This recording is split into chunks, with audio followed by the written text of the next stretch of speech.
2 strikes and you're out. This is the Mortgage Banking live stream.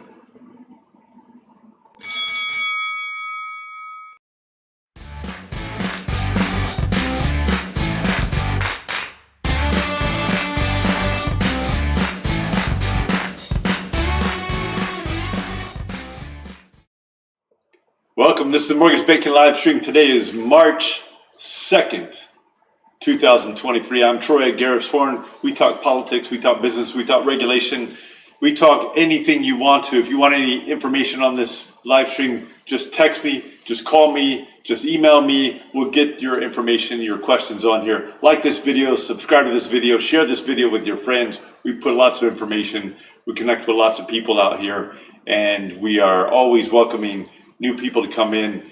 Ring that little bell down there and you'll see next time I come on and do this stream. A couple shouts out as we get going. The Mortgage Collaborative is having its annual event. It's coming up in San Diego. You'll want to get out there. It starts this coming Sunday and it runs for several days. You will definitely want to be out there. Check out the Mortgage Collaborative. Texas MBA is having its advocacy conference. Advocacy down in Austin. As you know, Texas legislature meets every 2 years. This is one of those years, and you will want to get out there. It's a fun event. It's a powerful event. It's an impactful event. You want to get out there and make sure that the legislators know how your business works, know how your business impacts your local community.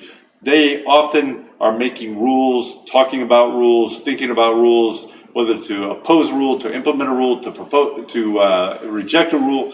And they don't often know how our businesses work. They definitely want to hear from you. A few shouts out to some of my friends out there. Thank you, Doreen Gusar. Hope everything's going well with you. Ed Miller. Ed, best of luck to you. And I'm rooting for you there. Felice Farrow, good to see you. Thank you, my friend. And to everybody who chimes in, everybody who supports, everybody who sends in questions, thank you, good man. I'll get back to you. Couple points on business. As we know, this is kind of a dynamic marketplace right now. It's a marketplace with a lot of doom and gloom, but in fact, there's some good people doing some good business right now, and everybody's scrambling to try to figure out how the best way to do business, and it's creating a lot of creativity. It's generating a lot of creativity and a lot of thinking along the lines of how people can and should be doing business. And I think, even though it's painful right this minute, I think a lot of good is going to come out of this. Now, this is not good news necessarily, but it is the news. Freddie Mac's survey shows that rates are generally up again this week on a week-over-week basis anyways. 30-year fix rolling in at 665 this week, 15-year fix 589 this week. We would love to see some better rates there, but some good news coming out of Washington also. Depending on which particular index you look at and talk to and think about, it looks like there may be some light at the end of the tunnel here in terms of inflation, and we are hopeful that that is the case. So we'll want to keep an eye on that. But there was some good news coming out of Washington this past week, and we're hoping that will factor in and play in our favor. Another bit of good news actually. So the remote online notary bill passed the House. This is the NBA has been working hard on this. A lot of the different trade associations are working hard on this and support this bill. NAR supports this bill. That should help. The Mortgage Action Alliance has been very active. Are you not a member of the Mortgage Action Alliance, or do you know somebody who isn't? Send that name to me. I'll get that person involved. So the Mortgage Action Alliance has been very supportive of this bill, and that I think has helped. It's still got to roll through the Senate. It's still got to get past the president if it gets passed in both houses, but I am very hopeful that bill will get passed, and a lot of good people working on that bill. And like I say, the MBA's Mortgage Action Alliance, great group. Definitely have to subscribe and participate in that. You got to sign up every year too. Remember that, because every year, in order to participate in MI, you got to re-up your application. and just make sure you do that. Mortgage apps are down somewhat this past week, 5.7% down. That's again, there's some good and bad news here and there, but I think again there are a lot of people that are thinking very creatively and trying to figure out how to juice those numbers, and the people who think creatively, work hard, and work smartly, those people are going to be able to pull through this, and they will make good business. There's going to be a lot of good business on the other side of this. Median mortgage payment, this is an interesting little fact bit you should pay attention to, just under $2,000 in January. So that is significantly up, and just under $2,000 for the median mortgage payment price for which applications have been submitted in January. Contract signings for homes is up. In fact, a good healthy 8.1%. That's the second straight month in a row that the contract signings are up, and at a healthy pace too. That's good news. I'd like to talk about some good news here. Let's talk about regulatory developments for the moment. I've talked about this before, but I want to talk about it again because it is so important. So the CFPB has shut down an independent mortgage banking company and out in California. Now I don't talk names on this show because it's just not worth it. I don't think it's the right thing to do. But company you can find is out in California, and the CFPB shut them down. This is what I call the two-time loser. This is a company that it had a consent order back in 2015. So now closing in on 8 years ago. And it signed that consent order. There are a lot of allegations that come out in these consent orders.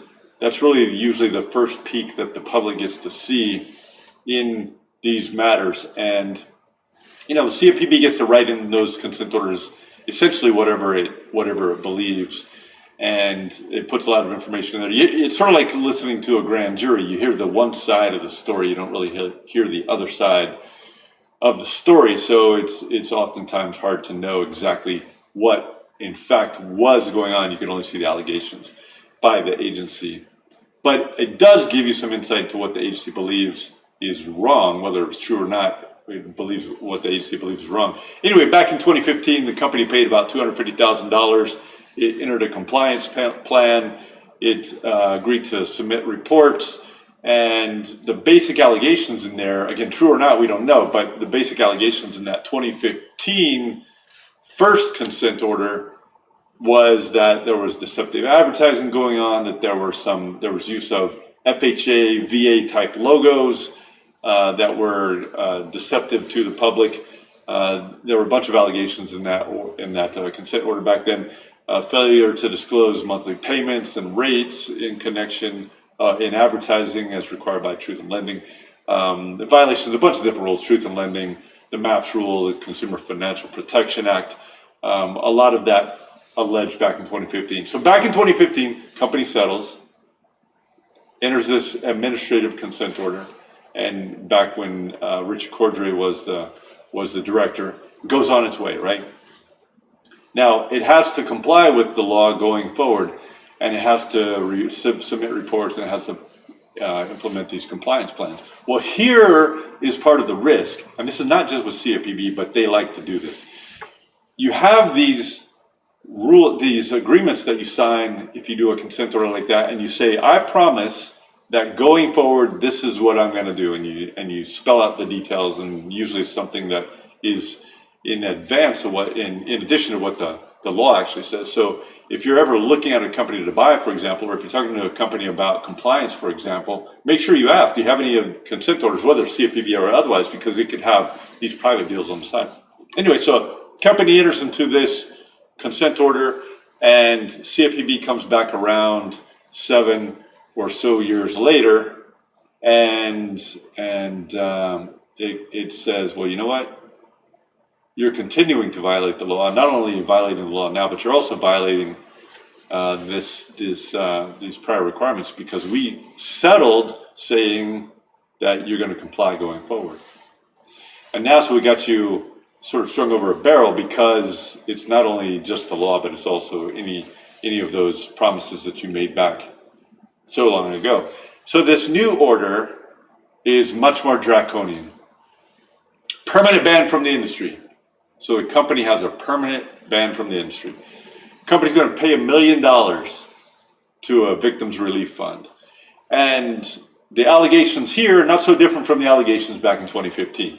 Tricked families regarding government rules in sending advertisements or in providing loans in the context of like VA loan or an FHA loan, those types of programs. The allegation is that there was unfair, deceptive type practices going on. Deceived borrowers regarding rates and key terms among the allegations. Statements regarding misrepresentation, or as the CFPB calls it, lies about savings that a person would get from refinancing. And all of this is in this new order, and this company has now been banned from the industry.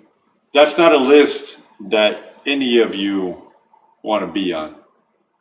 Keep that in mind. So if you ever have a CFPB or a HUD or anybody else coming along and talking to you about a consent order, you want to make sure, or any sort of a settlement really, and this goes to the state level too, you want to make sure, first of all, that that type of a settlement is one that you want to enter into. And secondly, if you enter into one of these settlements, make sure that you do everything that you can. You bend over backwards to ensure that you're in compliance with all of the aspects of those settlements. You don't want to be on a two-time loser type of a list. This is 2 times and you're out, 2 times and death penalty. Thanks for all the support. I'm Troy Garris Horn. This is the Mortgage Banking Live Stream. We will see you again next